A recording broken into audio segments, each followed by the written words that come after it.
Thanks for tuning in to Seven Figure Fitness Business. Today we have what I think is a really exciting topic. We're going to be discussing considerations that we've had and lessons that we've learned by being in business together as best friends.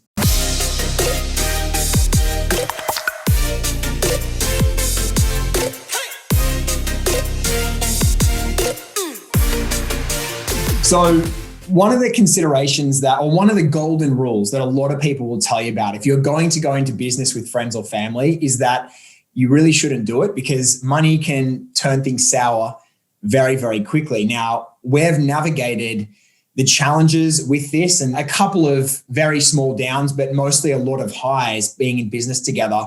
And that's the point of this episode is we've kind of broken down 5 of the key insights that we've made along the way. Just on that, we know a number of people who are mutual friends who've had business relationships that haven't succeeded. And it's just such a common thing in this day and age. I think it's a common thing forever. And I'm really excited to share how we actually manage our relationship and thrive under the conditions that we have. Yeah, well, I mean, it's been an interesting thing because when it ultimately boils down, we were best mates before we started the business together. And where we see ourselves these days is there's definitely been a deepening of the friendship further because there's nothing more exciting. And we talk about this all the time. There's nothing more exciting than setting business goals, crushing them, and then getting to go out and celebrate them. Yeah, well, one of my favorite things that we do is every month we go out for a nice dinner, have a few drinks and actually just talk about goals, dreams, where we want to take things and the direction of our lives, which is for me, that's just the highest level of conversation you can have, talking about your dreams. And I mean, it's also provided us amazing opportunities to go and travel and all that kind of stuff. We literally went away for what was intended to be a year trip. It ended up being 6 months. I think I ended up cutting it short because my sister was getting married, but it was an amazing journey. And we went overseas and had the best time. And you just don't get to necessarily do those kind of things as an adult outside of business, I think. No, absolutely. Absolutely. And part of why I'm in business is because I want it to be an adventure. My life is an adventure and not just live an ordinary life, but living an extraordinary life. Yeah. The final thing before we crack into this list is we have also said this many times that as you get more and more involved into business, it really does become the biggest game that you're playing in life. And therefore, it does end up becoming a real point of enthusiasm, excitement, and discussion. And there is a transition where when you get into business with a friend and you start to notice that becomes most of what you want to talk about. And you've got partners telling you to take a break. And you also have other friends who are perhaps becoming slightly less interested in your constant enthusiasm about business. But despite all of that, it really does bring us much, much closer together. And it's something that we really get a lot of joy out of. Yeah, absolutely. Absolutely. I sometimes think where we'd both be if we didn't have business in our lives, what would we be doing? What level of conversation would we be having? And I know things in my life have really changed priorities. I used to love football. That would be a big thing that I look forward to every single weekend. I'd watch the Premier League. I'd talk to my friends about it. I would stay up and ruin my working week because I was up till 4 a.m. watching every single game. And now that just has diminished. And even when you're talking about your circle of friends, who you hang around with, that changes. And it's just the priorities that you go through when you have a business, you choose to do those things because you love the game. Yeah.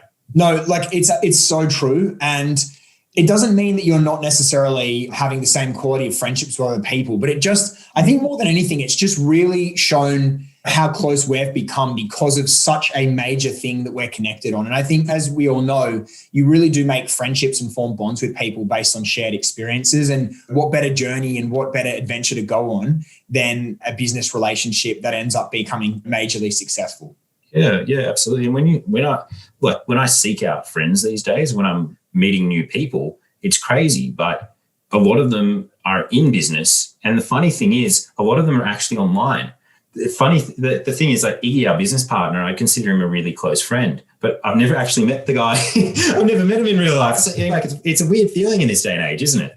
Thank you, COVID. Yeah, but that's the thing. Even more so with everything that's going on in the world right now is that you're meeting people online who are really have similar interests, and basically you guys are able to provide such value to each other's lives, and yet you aren't necessarily able to meet them face to face. But that is the magic of online.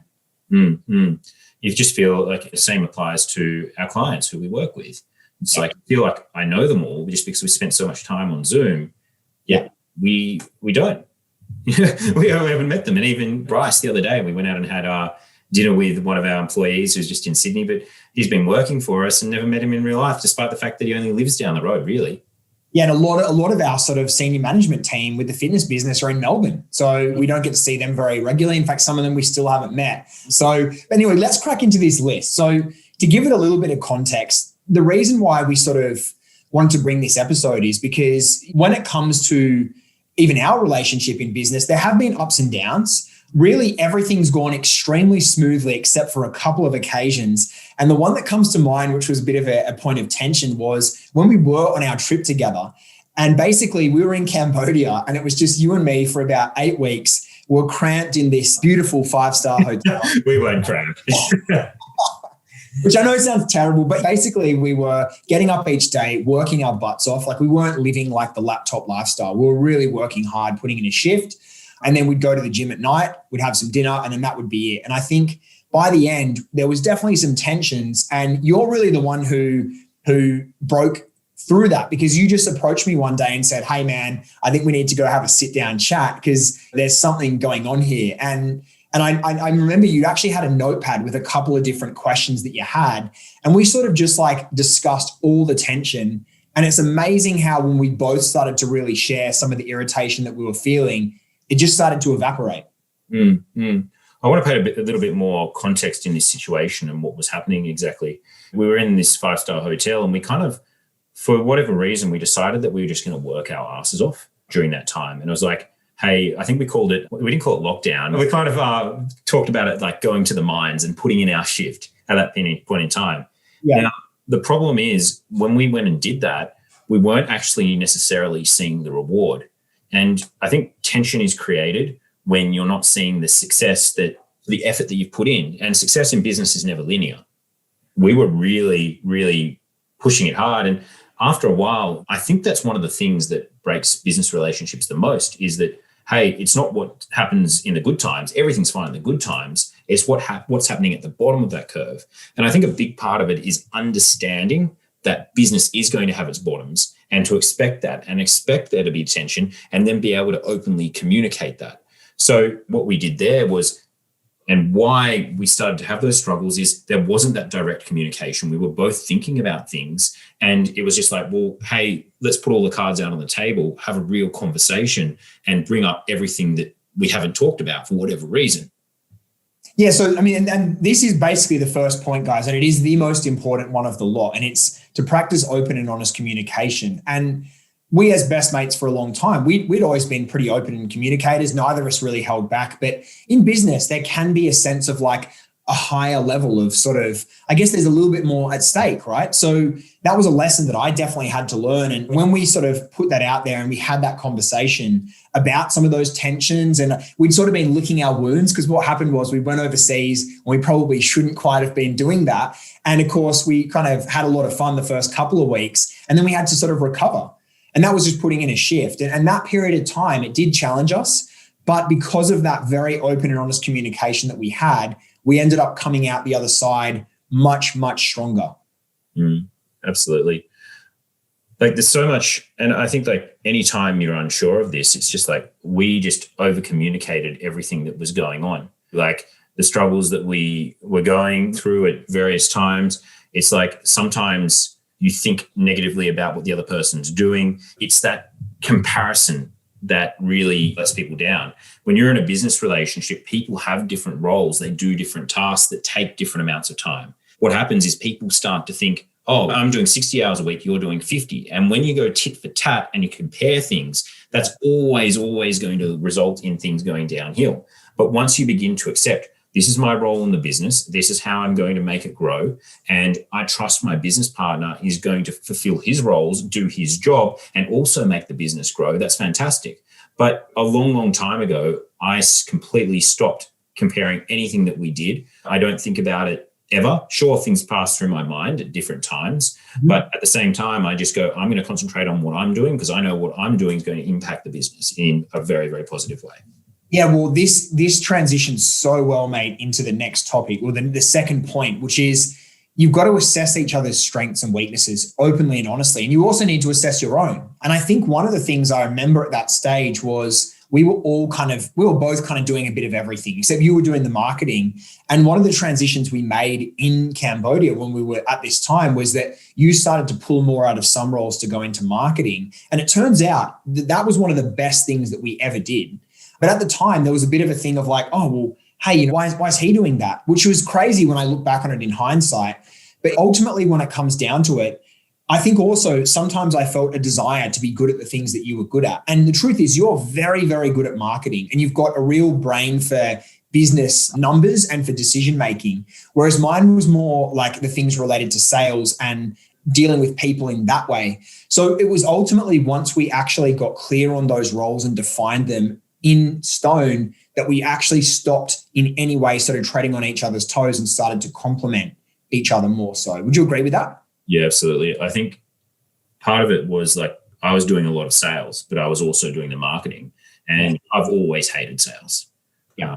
And you've always been very, very good at sales, and you've just been working on your level of scales and just becoming better and better and better and world class. Mm-hmm. And like, I think thinking back to that time, reflecting now, probably part of it was that I was doing a role that I didn't think I should be. And then like the funny thing is we didn't really communicate it necessarily that well. And when we did, that's when we started breaking down the business into various divisions. And it was just like, you take all the sales, you control all the customer fulfillment. I'm going to worry about customer acquisition, administration, all that sort of side of things, and actually growing the business from that side. Yeah, there was another example of this that you'll remember as well as I do. So Michelle, who has been one of our longest serving employees, at one stage, she wasn't really particularly happy in her role as well. And myself and her were sharing sales and coaching. And you had the genius idea of, Michelle doesn't like sales. You love sales. Why don't you take all the sales and Michelle can take the coaching? And it was just like, ding. And the idea went off, and approached Michelle about it. It went down so well and it created a much happier situation. So by accurately assessing your strengths and weaknesses as well, it does make it far easier for you to be in the position that you're meant to be, where you can have the most passionate impact for the company. Yeah, absolutely. And I think like for me, like I love sitting behind a computer and just looking at numbers and data and ads. And not many people can say that. And that's my genius task, making decisions off numbers. And your genius task is doing sales. And when it comes to customer fulfillment, bringing people on who share that same level of genius for that subject as us, because that's the area that both of us don't wish to fulfill anymore. Exactly right. No, I think that's completely right. So the third topic that we had was, and this is one that we do regularly, as you mentioned earlier, it's to get together at a regular, like sort of interval, maybe like monthly, set goals that you're both getting behind, set some sort of target so that you both know what you're supposed to be achieving, and then go after those goals in your own departments. Yeah, I think what a lot of people don't do in business is they don't celebrate their success. Yeah. And that's something that our business mentor, Charlie, has always said to us, guys, make sure you go out and celebrate. You've achieved something huge. That's massive. And that's something that I've never forgotten. And since then, as we said before, it's been every single month pretty much that we do some form of celebration where just the two of us hang out and think about our lives and how grateful we are for where we are. Right. And if we didn't do that, it's so easy to get caught up in the game. And I think that that's definitely, like, the crazy thing is it was just you and I when we were in Cambodia, just us hanging out, but there was no celebration of our success. It was just eat, sleep, repeat. And eat, sleep, repeat at that time was just super, super boring. Yeah. So, I just remember us watching. So we're just getting a lot of room service. And I think we're ordering a lot of frozen mango, if I can remember. And sticky rice. Oh my gosh. Yeah, good times. But so another one that we had, crucial as well, and this has definitely been the undoing of some business partnerships as well, is that you both need to keep growing. Because if you find that one person really outgrows the other, or if one person really continues to invest and expand and the other person doesn't, then what happens is you get left with this huge difference between the level of value that you can provide. And what will end up happening almost certainly is that one person ends up feeling like they're being cheated. So it's extremely important to make sure that you both continue to grow and invest in your own area, but also learn to diversify your skills and to increase your value so that you can both feel like you're providing value in your own way. Yeah, and I've certainly watched this happen, particularly for both of us. And once the business broke down, it's like, you've been always fantastic at sales, but it's like, how do you get yourself to world class? And watching your ambition to keep on taking yourself up to the next level and the next level and keep on playing a bigger and bigger game. That's the supreme level of value that you bring to the business. In the same way, like how much I've invested in coaching and learning different funnels and networking and speaking to different people. And it's just like, it's creating this superpower of two things. And with Systems by Design, for example, we bring in Iggy, who's all about systems, customer fulfillment, and so forth. And all of a sudden that the trio of us is just super powerful. Yeah, I agree. Like, what I will say about your character is you're an incredibly hardworking, disciplined person, but you also like to take risks as well, which means that you network extremely well. So you're constantly playing a bigger and bigger and bigger game. And so what that's done is that's created an environment for me where I really found myself with two choices. I can either stay where I am. And I think if I did that, I really don't believe that we would be happy business partners today. But I made a decision as soon as I saw the way that you played the game, mate. It was inspiring to me to think, well, how am I going to have the most value? And so that's something that's really pushed me at all times. And I love that as well, because every time we play a bigger game, I see what you're doing and I use that as inspiration to play my own game in a bigger way as well. Yeah, absolutely. I think one of the things that happened between us, and I do believe this caused some tension, was when I started getting into business coaching a little bit before you did. What would happen is people would approach me and just effectively ask me to work with them. Yeah. And I was like, yeah, sure. And the issue when you look at that from the outside in a business relationship is my time is now, which was 100% focused on our business together, is now being taken up by another business. So is that impacting what I'm currently doing in our business? Yeah. And it asks a lot of questions, and you really need to think about the direction. And what you just said there, like, we equally have improved our skill set to the point where it was just like people came to see me for marketing. But what we then did was we created a super program that included sales, which is a third of the program. And now we're in a situation where we've grown together and we're able to move through that, and we keep on building more and more businesses together. But that's purely as a result of us knowing that we need to work on ourselves. For sure. I'm always so blown away by what Iggy does, because Iggy brings to the table something that's also like quite different to us, in that you were the marketing specialist, I was the sales specialist, but Iggy is the absolute fulfillment and automations master. And I think when you put those three things together, that's why we're so excited about what we do with the mastermind, because it really has become such a good combination of skills there. So the way that we can help people, some people come in, they don't need sales, and that's fine. They get their value from you too. Some people come in and they need sales and fulfillment. They don't need the value from you. But ultimately what we do is we've found a way to really sort of complement. So we've got a very well-rounded skill set. Okay, so the fifth and final lesson that we've got for you all is it's very important to have either a mentor or at least a trusted advisor who is ideally located outside of your business. They're not a part of your business. What they can do is they can give you an outsider's opinion and help you make very crucial decisions. And for us, that man is definitely, and has been since the beginning, Charlie Valor.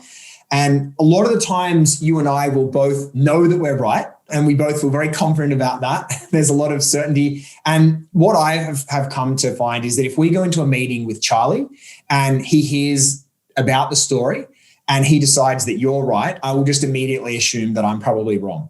Mm-hmm. I remember the first time, one of the first times we ever met Charlie, and he had kind of like his conditions of coaching. And one of the conditions of coaching was, hey, I'm not the jury. I'm not going to be in the middle of a business dispute. That's never going to happen, right? No. However, like, I think we're such logical people that being able to, like, we understand what happens, and what will happen is sometimes a difference of opinion. I like to take a huge amount of risks, P not so much. There's always going to be disagreements, but we'll go into a Charlie meeting and we'll be able to sit there for 20 minutes, nutting out all the possible outcomes. And then most of the time we come to a universal decision just because we spent that time talking about it with our mentor who's very experienced to lead us in the right direction. Yeah. And you also need to start looking at yourself as well, in that, as you said, we're logical people. If you have a decision, right, or an opinion, and you know that you're right, you need to be able to, like, and I love the way Ray Dalio said this. I'm going to probably paraphrase this slightly wrong, but it's something along the lines of, don't seek to be right, seek to find out the truth. And I think that's very, very powerful, because in any conversation, sometimes despite the fact that I might not agree, if I have 2 or 3 very intelligent people who have a difference of opinion to me and are outvoting me, I have learned, and this is a really powerful lesson, is to be able to step back and say, okay, I'm probably in the wrong. Even though it might feel so wrong, I will step back and I'll say, cool, I'm happy to go with this. You know what I mean? And that's been a really powerful lesson. And I think, like, you've also got to accept that there's nothing wrong with being wrong. Like, the world of business is trial by error. The more you fail, the faster you get to the outcome. Yeah. So I know one particular business relationship, a partnership, where one business owner is, let's do this, let's do that. And the other one blocks it all the time, right? Blocks everything that he does. And that prevents change from happening. And what if what business partner 1 does is going to completely revolutionize the business? Business partner 2 is blocking from the other business partner from actually ever finding out. Yeah. I don't think it's much dissimilar, man, to investing. Like, when it comes to investing, you always get bigger returns when there's more risk at stake. And it's all about taking measured risks, though. I mean, like, most people, what they'll do is they'll play the game to the level that they feel comfortable with. But you also need to make sure that you're kind of taking into account other factors that may be outside of your awareness. So it is very, very important to understand that having, like, someone who's more risk adverse and one who's more risk tolerant, it can actually be a really good balancing act, so that you keep each other in a measured sort of place. It is very important, and you get different ideas from different spectrums. Like, if security doesn't worry me and security is a big concern to you, it's kind of like you get a flow of ideas. You can go all the way down here, all the way up here. Like, what if we did that? What if we did that? And that's kind of the stimulation that you get from business, of having a range of different options. And I think that's one of the things that provides you with so much power, is having options and having choices and being able to choose whichever direction you want to go. 100%. No, I agree. When you're going to choose your advisor or your mentor, guys, as well, I'll say one attribute you want them to have. You don't want that person that just says, oh yeah, that sucks. Like, you hear it in sort of like chit chat sometimes, where, like, my wife gets annoyed at me sometimes, where she'll be telling me a story and I'm like trying to give her a logical answer. And she's like, just agree that she was a bitch or something like that. You know what I mean? And you don't want that person to say, yeah, like, you want someone to say, look, guys, think about it this way and let's make a decision in a rational manner, right? If you've got someone who can help you do that, they help you remove emotion and just kind of clear the lens and sort of see the situation more clearly. That's really what you're looking for. Yeah. You've got to have someone who can have some really critical conversations with you. And I'm sure you've experienced this a lot before, P, but some people, when it comes to sales, they need more work than others. And being able to tastefully but bluntly explain to them that, hey, this is the problem, you need to go work on yourself. Some people are ego-driven and they don't like that, right? 100%. It's huge. I mean, especially in sales, ego and sales go together, but it can also be someone's downturn as well. I mean, there's plenty of people who come in, and I've seen this before. They are a whiz on the gym floor and they close everybody once they get them into the gym. But as we've discussed on previous episodes, that doesn't make you a good high ticket closer over the phone. And sometimes those people come in with this inflated self-image of how good they actually are. Yeah, absolutely. I think that's such a common trait for salespeople. So, well, guys, I mean, is there anything else that you want to add to this? I mean, apart from what we've discussed, any other insights you want to provide? No, I'm good. I'm really glad we had this episode, because even like as we talk today, it's really good bringing up some of the things of the past and being able to acknowledge them. Well, we sort of even discussed whether this episode was even relevant at this stage, because for some people it might seem a bit of an advanced conversation. But interestingly, we come across a lot of business partners who are just getting started or early on in their journey, whether they're in a relationship or whether they're just friends or family or whatever. But honestly, it's a really important thing, because you absolutely don't want to go down this path if you're not going to be able to manage it effectively, because it could literally ruin long-term friendships and family relationships. So just keep in mind when you go through it that you observe all the points we made today. And I think you'll find that you'll be very happy in your position. Yeah. And I think stuff's going to go wrong in your life. In business, you're going to be in a constant state of bipolar. You're never ever going to push a button and all of a sudden you're a billionaire. You're going to have to feel pain and experience highs and lows. And when you pick the person that you work with, you want to pick a person who you want to share those lows with, that you can enjoy those lows together because you're working hard to get to the highs. Yeah, it's got to be someone that you know can handle the lows themselves. That's very, very key. Very, very key, because sometimes if I'm feeling stressed about something, I'll give you a call and you'll help me out. And I think sometimes, I'm sure you'll agree, it's probably been the same the other way around as well.